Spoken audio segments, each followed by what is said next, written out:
மாண்புமிகு முதலமைச்சர் அவர்கள் பெரம்பூர் தொகுதி.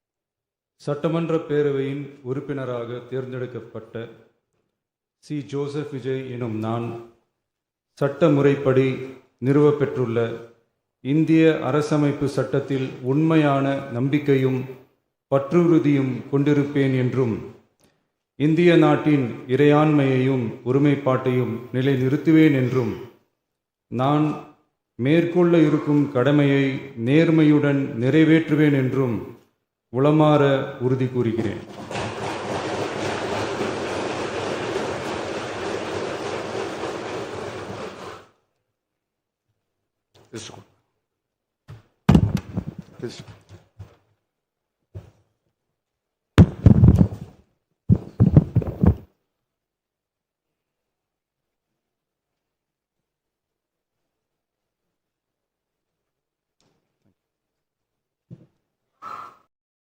இடம் ஒதுக்கீடு தருவார்கள். இப்போது உறுப்பினர்கள் உறுதிமொழி எடுத்துக்கொள்வதற்கு முதன்மை செயலாளர் உறுப்பினர்களது பெயர்களை குறிப்பிட்டு அழைப்பார்.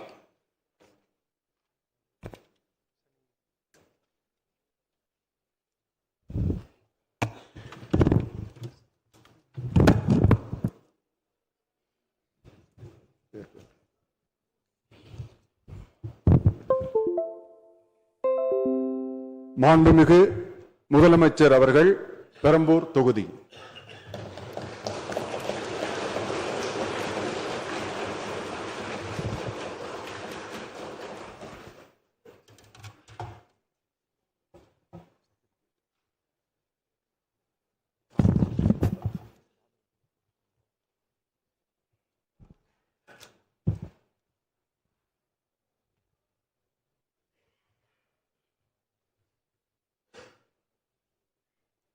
சட்டமன்ற பேரவையின் உறுப்பினராக தேர்ந்தெடுக்கப்பட்ட சி. ஜோசப் விஜய் எனும் நான் சட்ட முறைப்படி நிறுவப்பெற்றுள்ள இந்திய அரசமைப்பு சட்டத்தில் உண்மையான நம்பிக்கையும் பற்றுறுதியும் கொண்டிருப்பேன் என்றும் இந்திய நாட்டின் இறையாண்மையையும் ஒருமைப்பாட்டையும் நிலைநிறுத்துவேன் என்றும் நான் மேற்கொள்ள இருக்கும் கடமையை நேர்மையுடன் நிறைவேற்றுவேன் என்றும் உளமாற உறுதி கூறுகிறேன்.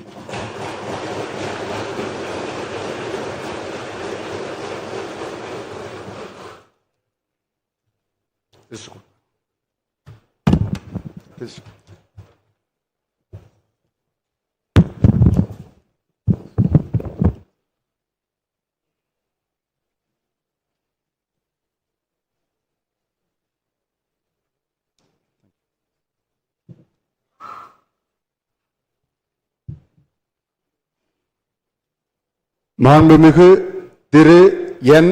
ஆனந்த் தியாகராய